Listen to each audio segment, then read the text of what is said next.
Margot Claybo. Welcome back to my sewing room. Today I'd like to talk a little bit about our month 4 block of the month project. The directions that Sue and Pat give us are for raw edge applique done with a fusible web. It's a great way to do it if you like the fusible web. They do a beautiful top stitching with a blanket stitch to secure the edges. And what I really like best about their technique is that they cut away the bulk of the fusible web so that you're left with a really soft product at the end. You don't have the stiffness that you usually get with fusible web. But you probably know by now that I don't always do things the way everybody else does. I have decided that I want to do my version, which is not even in the colors of the block of the month, but my red and tan version I am going to be doing with turned edge applique. And I'd like to show you how I accomplish that. First of all, Sue and Pat tell us to make a full-size pattern of the applique by tracing off the pattern that they provide and including the background shape and being sure to include these dots. That's how we're going to line that up. And they want us to make a paper pattern with all of that information. Instead of a paper pattern, I'm using a very thin product that is called Quilter's Preview paper. It comes on a roll. You can get it from your quilt shop, or especially a long arm dealer who maybe sells Handy Quilter or Gamble sometimes will sell this. It was made for long armers to practice quilting designs while the quilt is on their frame. So it's a big piece of plastic. And it's got these black edges along both long sides. But I have found that when I cut this stuff, I want to put a piece of blue painter's tape so that when I'm drawing on my quilt, I don't write off the edge of this. It's so clear, it's easy to draw off the edge onto the fabric. And that's not a good thing to do. So I also like the Quilter's Preview paper for making applique patterns. Sue and Pat use a technique where you put the pattern under the fabric and you have to see through the fabric to place your appliques onto your background. And the technique that I'm going to use, this goes on top of my fabric and I can use the placement lines to position my applique pieces, and I'll show you how to do that in a minute. The next thing they tell us to do is to starch our fabric. Now I've got mine starched, and later on in the instructions they tell us to fold these fabrics into quadrants, and I just wanted to point out this is my alternative fabric, not what comes in the kit. But when you're folding these into quadrants, you need to be careful that when you make your first fold and finger press it, the important thing is that your folds line up. It doesn't matter what these outside edges line up, that doesn't matter. All that's going to be trimmed away. So the important part is the fold along here and the fold along here on all 4 of your background shapes. So my backgrounds are prepared, and now I need to prepare all of my applique shapes. I will go back to the original pattern. Now, because this is shown only half of the pattern, I need to make templates with the whole pattern. So what I have done, I took a piece of freezer paper and I folded it in half and I drew a line along that crease. Now I can lay that crease on top of the printed pattern, and I can see through that very easily, and use a Sharpie marker to outline each one of these shapes. That's the outside shape. I'm calling it number 1. I'll scoot the paper up and make a totally different pattern. Let's get that where you can see it. For number 2, and scoot it up for number 3. So I've got the 3 layers in that big flower. Then I need to make the stem. What I do a little different from what Sue and Pat do, they have little marks at the top and the bottom of their stem. I just make a little line and extend my pattern shape where I know it's going to be tucked under another piece. So I know this center stem will be tucked under the flower and tucked under the pot. So I've got to extend the stem by that much. Move this up. Do the shape of the pot. And again, I've got the double line down here to indicate that this piece will go under the next piece. And then finally, I trace off the tray of the pot. So I've got all of these pieces on a fold. Now all I have to do is fold that in half. And I will put pins in each one of these shapes so that when I cut it out, nothing shifts. This is my pot shape, and you can see I've got the line of the pot down at the bottom. And when I open it out, I know that both sides are exactly a mirror image. So all of these shapes need a mirror image cut. After I've got that done, I need to transfer all of these shapes plus all of the ones that are out here, and these two also have to have a reverse image, and I will transfer all of these to Ricky Tim's Stable Stuff. I like to buy the Stable Stuff in the yardage because I think it's more, I get better use of my Stable Stuff rather than the 8.5 by 11 sheets made for the printer. I like the yardage better. So I will trace all of these shapes onto my Stable Stuff and then make 4 layers because I need 4 copies of each one of these shapes. After I get them drawn off, I will put a pin through each stack of shapes and then cut them out. Let me show you some still pictures of how I did that. Okay, let me show you some photos now. This first one shows some of my template shapes that have been cut out already, secured by the pin so that they don't shift. The second picture, I've traced off all of my template shapes onto one piece of the Stable Stuff, and then I have stacked 4 pieces of Stable Stuff on top of each other and put pins in each one of the drawn shapes. That way I can cut out 4 at a time and know they're all going to be exactly the same. After I get them all pinned together, I will separate them into what I call chunky cuts so that I've got separate shapes to deal with when I trim them out. From there, I will cut out each shape, leaving the pins in so that nothing shifts. I will apply the glue to the back of the Stable Stuff. I'm always using Elmer's washable school glue because this is going to wash out after the quilt is finished. With the glue on the back of the Stable Stuff, I put it down on the back side of my fabric. This is my red fabric, and I've got all of these flower shapes on the back side of my red fabric. Again, I cut those out as sort of chunky cuts. In the next picture, you can see I've got one trimmed flower in the upper left. In the upper right, I have applied glue just to the outside edges. In the bottom left, I have used my finger to press around the edge of the applique shape to the back of the Stable Stuff, and I'm going to show you how to do that in a minute. And on the bottom right, you can see the front of my applique shape where it's perfectly shaped and ready to apply to my background fabric. Now, let me show you how this works in real life. Before we go any further, I would like to explain why I chose to make an overlay for my pattern instead of making just a paper pattern.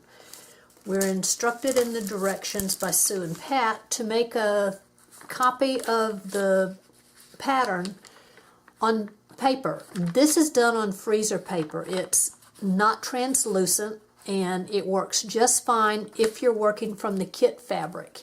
You can see the freezer paper template through the kit fabric just fine. Another option is a product called Golden Threads paper. There are a lot of uses for this paper. It comes in several different widths, 12, 18, and 24, I think. This is like a tracing paper. It is very easy to see through, so you can trace your pattern on that. That's another option. The paper that I decided to use is the Quilter's Preview paper, which is a clear plastic. And I was able to trace my design onto the clear plastic with just a regular Sharpie marker. Another alternative to this is something that I used to use, and it's the heavy vinyl that you can get in the big fabric stores like Hancock's and Joann's, and any place that sells upholstery fabric will usually carry this stuff. Look for it with the oilcloth and long rolls of stuff. It comes 54 inches wide, and it's not very expensive. The disadvantage of this is that it comes with the tissue paper for a reason. If you mark on this and then you fold it over, the marks transfer onto itself. So you've got to keep the tissue paper with your pattern to keep it intact. This is not my first choice anymore. I really like the Preview paper for what I am using, and I'm going to show you why. If I were using the fabric that came in the kit, I would not need this overlay. I could take the freezer paper or the Golden Threads paper or the Preview paper, and I can see through that fairly well. Move that up a little bit for you. Fairly well, but I can also add a light underneath, and I can see all of them easily. Because I'm not using this teal background fabric, my background fabric is a darker print. I can't begin to see my pattern through there. Even with a light, I can see it, but it's not as clear. So that's why I chose the clear plastic overlay, because I can work from the top and I can see through my overlay to place my applique shapes. I'm going to show you how to prepare the applique shapes for this turned edge machine applique. This is a great alternative not only if you're using a print fabric, but if you're using a dark fabric where you cannot see through the fabric in order to use a pattern underneath. It's a good alternative to keep in your toolbox. Now let's go on and prepare our shapes for machine stitched turned edge applique. Because I'm using my red and khaki fabrics, your colors may be different, but I wanted to show you how I prepare my applique shapes to get ready to sew them. Mine are all done, and I'd like to show you how I got that far. First of all, they have to be traced with the Ricky Tim's Stable Stuff foundation. I really like this because when the product is washed, when it's finished, it leaves a little bit of a dimension in the applique shapes. I feel like I'm doing this upside down. When you trace off your master shapes for the top layer of the 4 of the Ricky Tim's Stable Stuff, you might want to be aware that this will go under your fabric with this side up, and these lines may shadow through your turquoise fabric. So I would suggest drawing your lines just outside the shape and then trimming inside the shape so there are no pencil marks to shadow through. After you get them all traced and layered and cut out, because we stacked 4 at a time, I've got 4 here that I need to transfer to my fabric, to the back of my fabric. The easiest way for me to do that is take a scrap piece of freezer paper and I'll gently fuse it to my ironing surface so it won't shift around. I like to use Elmer's washable school glue in the large size for this. I'll take my shapes and I use a generous amount of glue. That may seem wasteful, but I like the stiffness that it adds to my applique shapes. That one may be a little juicy. So just applique all, or glue all of these down, and when I put them on my fabric, I leave about a ½ inch between the shapes so that I can leave a turnover seam allowance when I cut them out. Obviously these big shapes are going to be easy and I won't do this last one, and I know you want to see how to do the little pieces that are hard to get into, and it is tedious. I won't try to tell you that it's not, but it's doable, and I'll show you how. So lots of the glue, put them all on the appropriate fabrics that you need to make your shapes from. Use a hot dry iron to set all of that glue to dry it.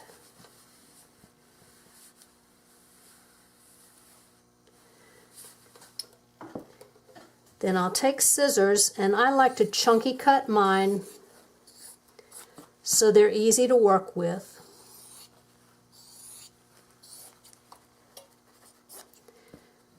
This is good sit in front of the TV, no-brainer work. So I'll cut my chunky cuts. And then I will take scissors and trim the seam allowance away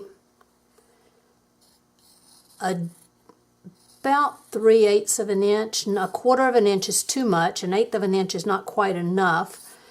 And the more you do this, the more you're going to learn what works well. You'll notice I did not cut down into that notch there, and I'll show you what I'm going to do in a minute. So it all gets trimmed, and now I'm going to take, let's see if I can get in on this. I'm going to take a pair of scissors and very carefully split the difference between those two sides. And you can see there are just barely threads on this side, and that's okay. It's going to work. The next thing I have to do is glue the edges over. So I will take, for this I like to use the smaller size glue stick, and I will put a generous amount of glue specifically on the fabric, maybe a little bit on the freezer paper. And right now I've realized I have forgotten to notch that side, which I will do before I turn it over.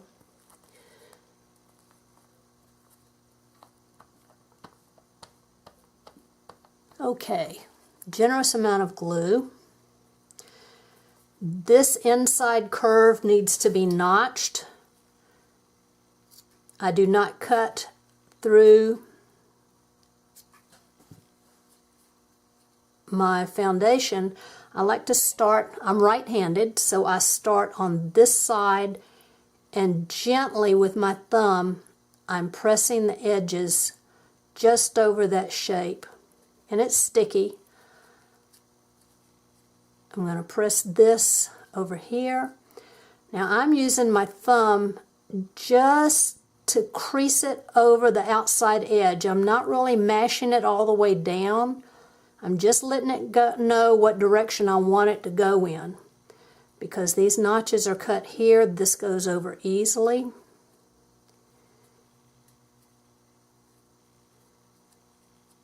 And I'm going to go ahead and do this outside edge. That does not need notches cut.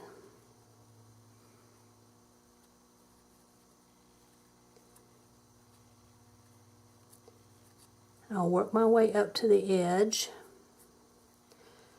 And now I'll come back and press in the fullness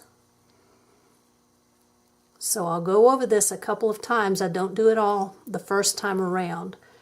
And I want to make sure this is all nice and smooth and snug. And now I like to take, where'd it go? There it is. I've got a great big cuticle stick that I got from the beauty supply place. Wonderful tool. I am going to use this to fold the edges of this crease right down into that point. And there are just a few threads that are bent over there. And I'm also going to use it to carefully go around this curve and make sure everything is smooth and round. Work it gently. Then I turn it over and make sure the shape is exactly what I want. I'm satisfied with that. So I will take it and just set it right side up off to the side so it can dry. On these large flower shapes, it's basically the same thing. Sorry, I can't figure out this camera angle. They all have to be trimmed like this all the way around and then clip just inside these notches. Then when it's glued,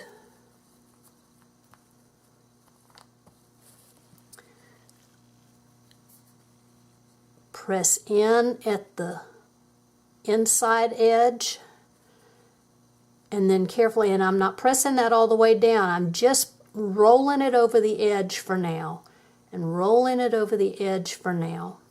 And it'll pop up, and that's okay, because I'm going to go back with my great big orange wood stick and push that down so that the edge is folded right over the edge of the stable stuff. And I'll check to make sure that it's the shape I want. And you can see I've done several.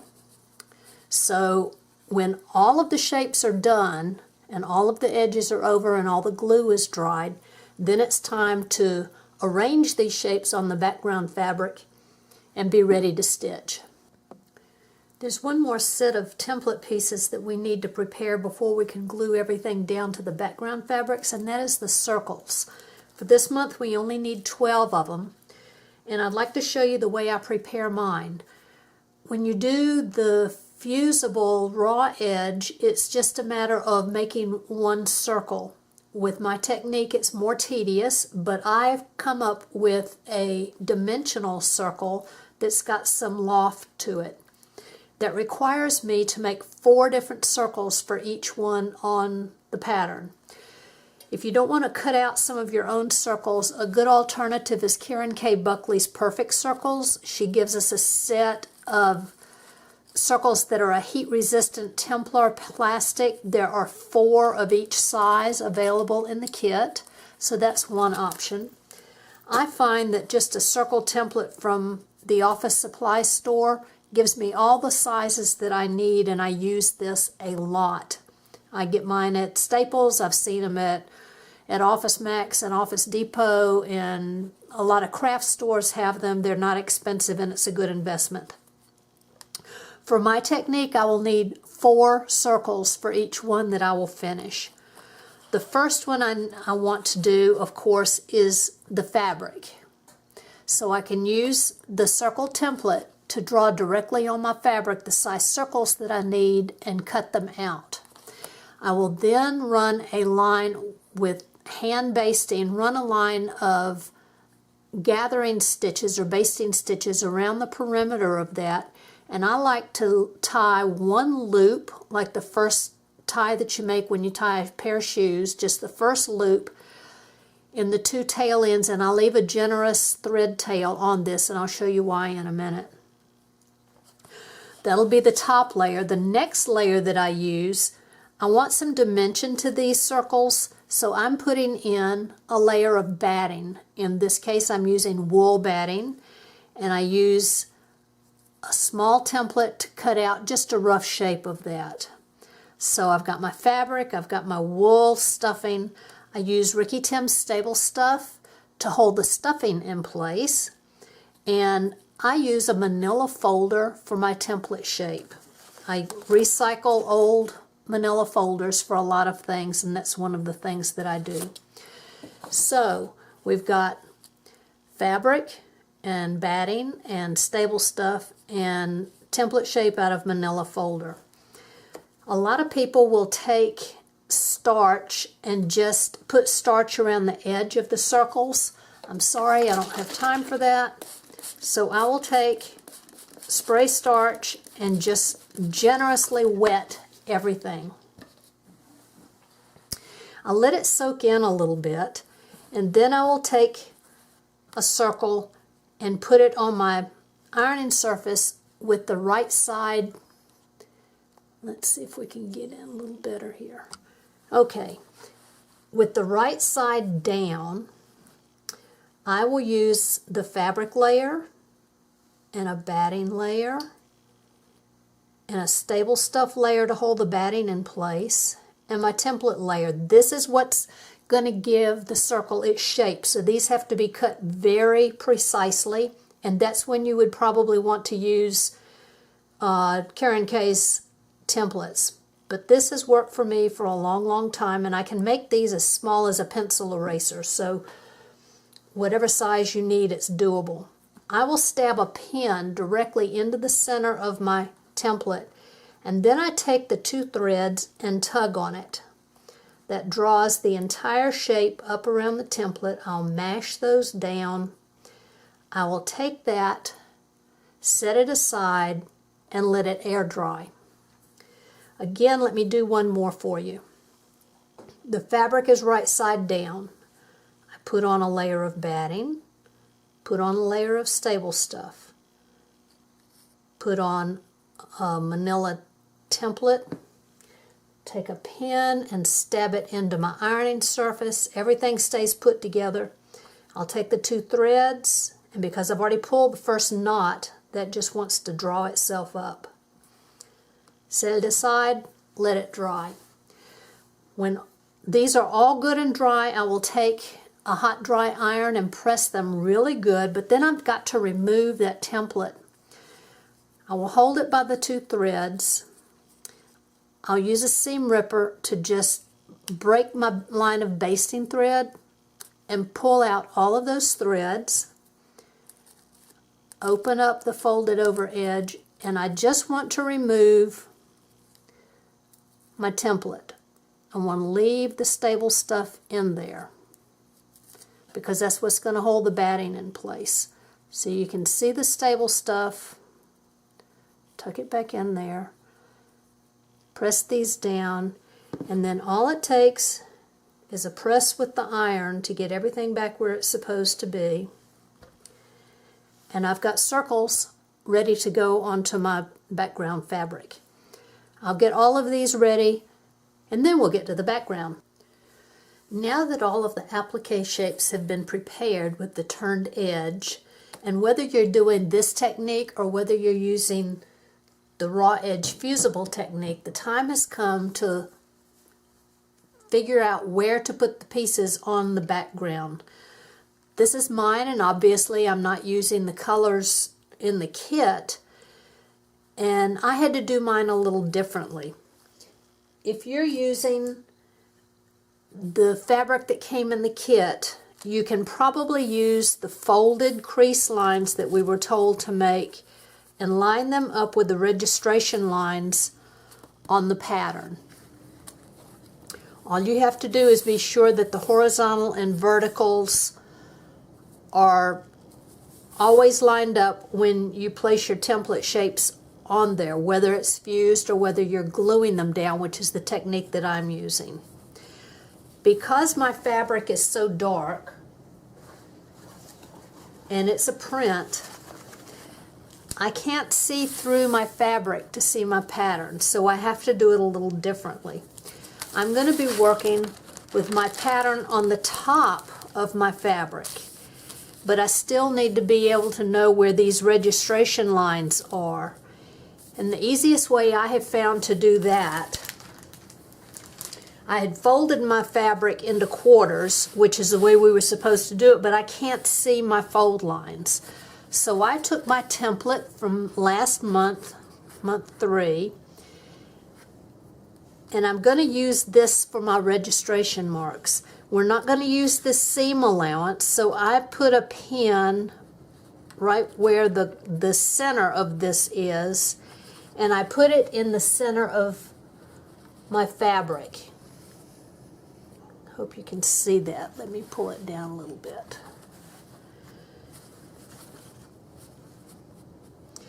Put it in the center of my fabric and just stabbed it into my ironing surface. Then, using a Pigma pen, I marked at the horizontal and vertical lines an arrow that lines up with the seam line, because we're not going to need the seam allowance for this center part. So I have to line up with the seam lines. Keeping that center in place, I just swung it around and marked the other 3 positions. So now I have got my horizontal and vertical lines marked with a registration line. And all I have to do is put my plastic template on top and line up the 4 corners, or the 4 center, the horizontal and vertical axis. Now what I'm going to do is use pins to secure this top edge in 3 different places. I'm just pinning it straight into my ironing surface. This works on a print fabric, it works on a dart fabric. It's a really good way to get my pieces lined up. I did some advanced work and prepared as many pieces as I could by attaching them together. I used the pot and the little saucer shape that will go there. And on the layered fabrics, I went ahead and attached these together. These are already stitched together, so that's one entity that I have to put into position. Just like any applique, you start with the lowest piece, the piece on the bottom, and in this case it's our center stem, which will go right there. How easy is that? In order to secure these in place, I am going to be using Elmer's washable school glue. I can fold my pattern back, and I'm going to use 2 pins in 1/3 of the shape to keep it from shifting. I'm going to take my Elmer's liquid washable school glue, and I'm going to run a bead of glue as far as I can reach without shifting it, and lay it back down in place. Now the bottom of this is in place. I'll move my pins back down to the other 1/3. Add more glue. Put it down. That's now in place. The next pieces are the 2 sides, and they will go like this. I like to use a stiletto to scoot them into shape, into position.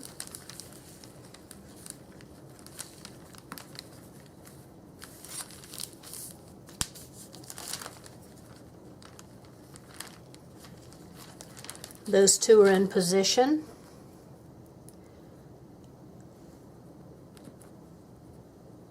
I'll pin the top thirds, lift up and apply glue,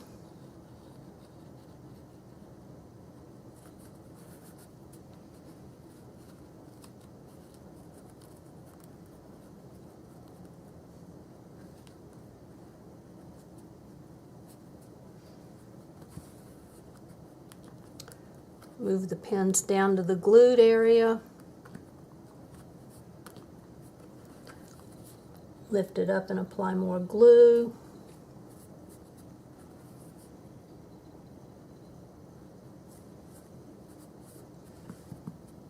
Those are in place.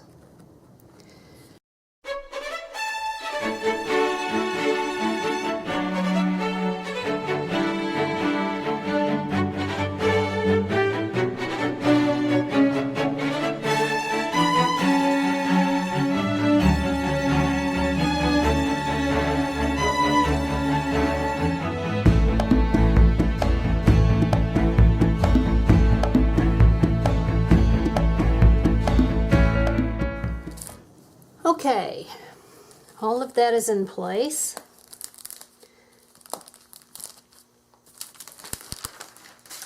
Because I'm using glue, I'll use a hot dry iron to dry everything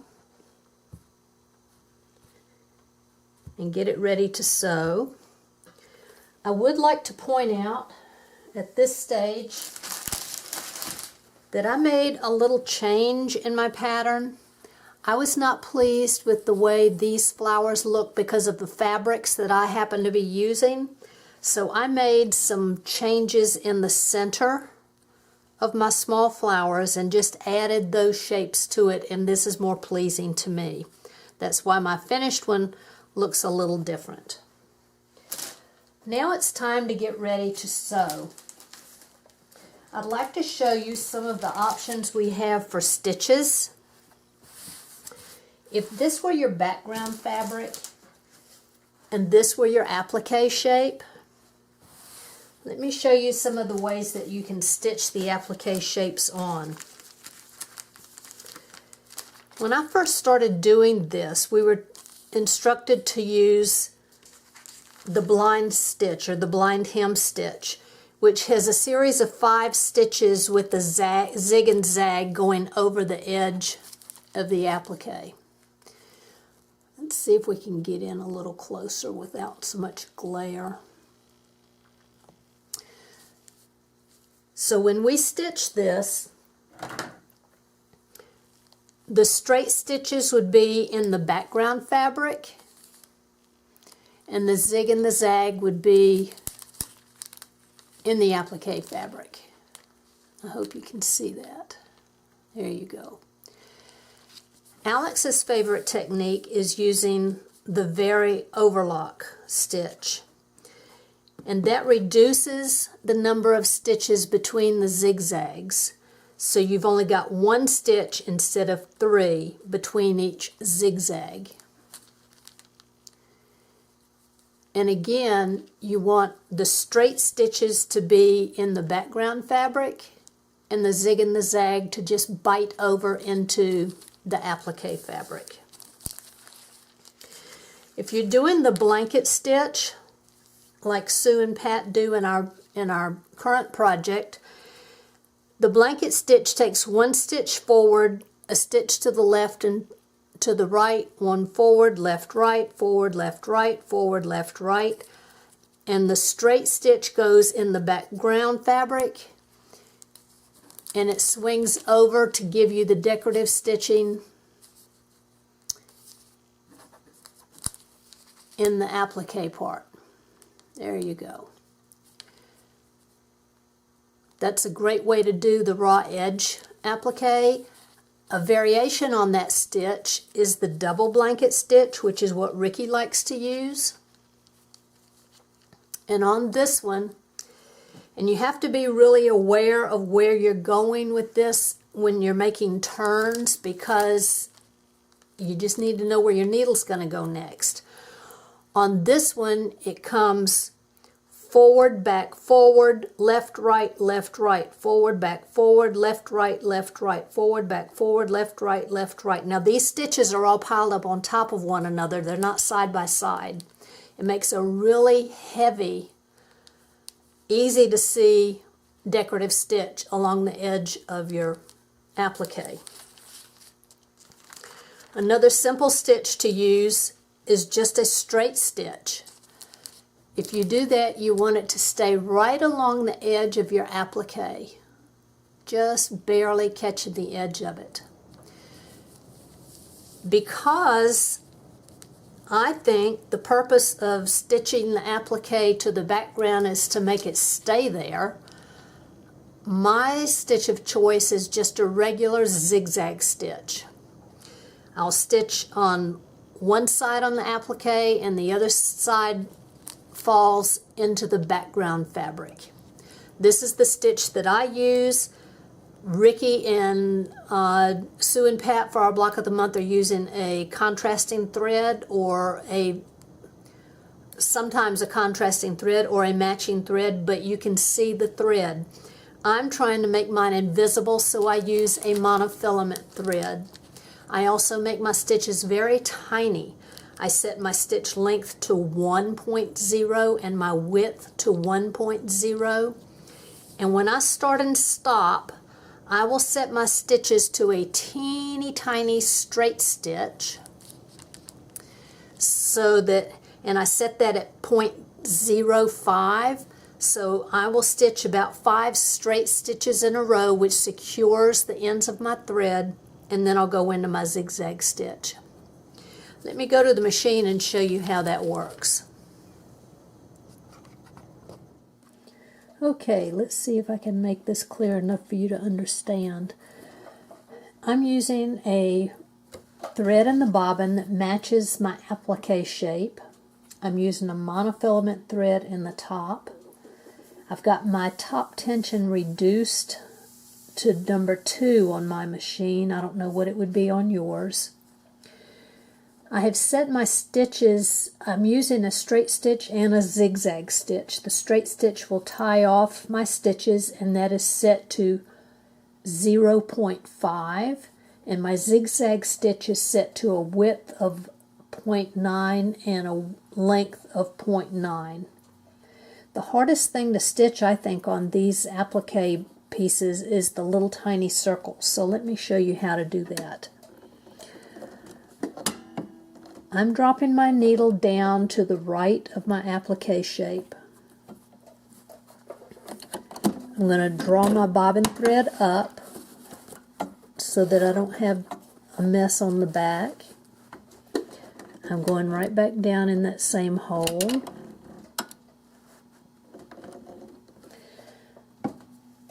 My machine is set for a straight stitch for teeny tiny stitches. I've also got my needle set in the down position so it stops with the needle down. Now I'm going to change to a zigzag stitch. I need to pivot slightly. Now every time I pivot, the presser foot has to be raised, and I'm using my knee lifter for that. If you don't have a knee lifter, you'll need to manually lift your presser foot. I'll go left, right, stop, lift, pivot. Again. Stop, lift, pivot. Stop, lift, pivot.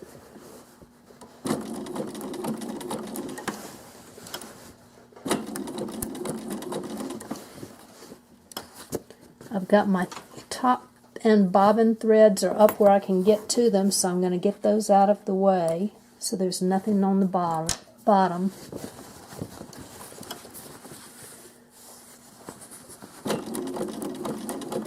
Stop, lift, pivot. Stop, lift, pivot.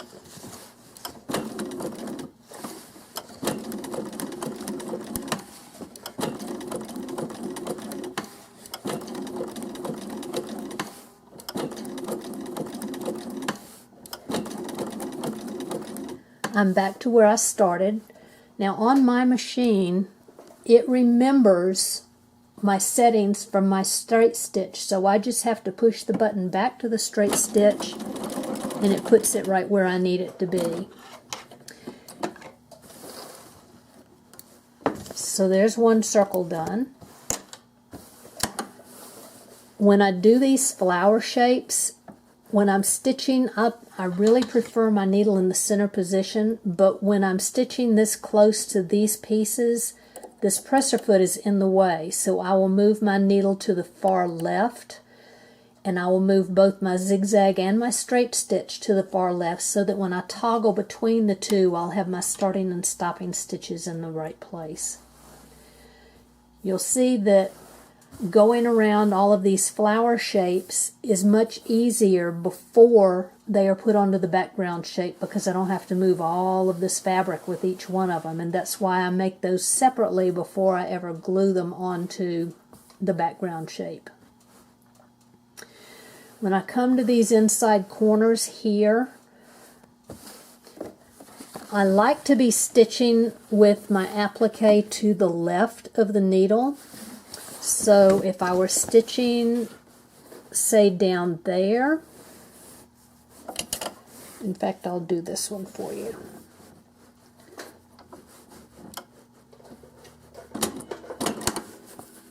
Pull the bobbin thread up, get it out of the way. I'm in straight stitch mode. Switch to zigzag. Right goes in the background. The top goes, the left goes in the applique. Now I am going to stitch horizontally to this notch, and I am holding my fabric in place so it doesn't advance. That puts a couple of stitches right there in that weak spot in the deep part of the V.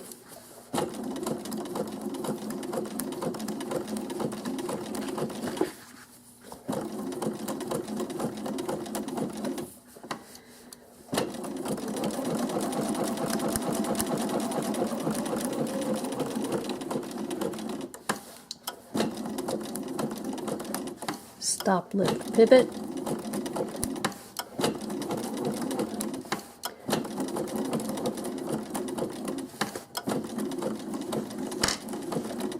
If you're doing this with the blanket stitch, you're going to have to be pivoting way more often than I do with a zigzag stitch, because you want those inside stitches to be perpendicular to the outside edge of your applique shape. I hope that gives you an idea of what's involved with machine stitch applique, and I'm anxious to see what you do with it. Now that the applique in the center is securely stitched on, it's time to add the corner units that we made last month. Again, I use my template from month 3, lining up my arrows at the corners with the stitching line on this template. I mark the arcs and I mark the straight edge with a pencil on all 4 quadrants. Then I cut away the excess fabric, knowing it's going to fit because I used this template last month. So I'm making sure that my center is lined up and my edges are lined up and all of this excess is removed. Then I will turn this to the back side, use the same template, put it right back in position, and use a round pencil to mark all of these registration dots. This is going to work just like it did last month. I'll mark all 4 sides with the registration dots and insert my 4 corners just like we did last month, except this time we've got the 4 that are lined up on the center unit. After those are stitched in place, this needs to be trimmed down. If you'll remember, I left excess fabric around the outside edge of these corner units, and that now needs to be trimmed. After all the corners are stitched on, it's time to square up the block. If you happen to have a 16 1/2 inch square up ruler, this is the perfect time to use it. Just line up the outside edges that you have already squared up and check to make sure that you've got your 1/4 inch seam allowance at all of these, and it should line up just fine. Square that off with your square up ruler. If you don't have one of these, if you'll take your long ruler, line up your center marks, measure over 8 1/4 inches from that side and cut it square on your cutting mat, and cut from the center to the other side 8 1/4 inches, and then do the same thing for the other direction. you will have a 16.5-inch square. If you're still with me after all this time, I've got a couple of more things I'd like to share with you. First of all, the technique I've showed you today is not the only way to do this. If you ask 10 people how to applique, you'll probably get 10 different answers. These are just some things that have worked for me, and I wanted to share them with you. Part of our instructions this month were to make bias strips that we will be using in later months. We were to cut 1-inch bias strips. A neat way to store those is to wrap them around a pool noodle. Here in the States, it's going to be springtime soon, and I'll bet these are going to be easy to find in the stores. Just stick a pin in it. It holds those bias strips, really easy to use when the time comes. Another thing that I have done is I have put my circle templates into little Ziploc bags and label them. I may be able to use these in months down the road with this project. I don't know. I don't know what sizes they're going to be calling for, but I'm saving my little templates for my circles. And one more thing, and this is so stinking cool, you're going to be glad you stayed around. The rest of that pool noodle, if you're using a sewing machine that's got a knee lifter on it, put the pool noodle on your knee lifter. All of this top stitching and applique stitching requires a lot of lifting the presser foot, and if you've got a knee lifter, your knee is going to get tired and sore from bumping up against this thing, and the pool noodle is a great tip and knee saver. Anyway, I hope I've shared some suggestions with you for this month's project, and I'm looking forward to seeing your pictures on the show and tell. Until then, it's a new day every day.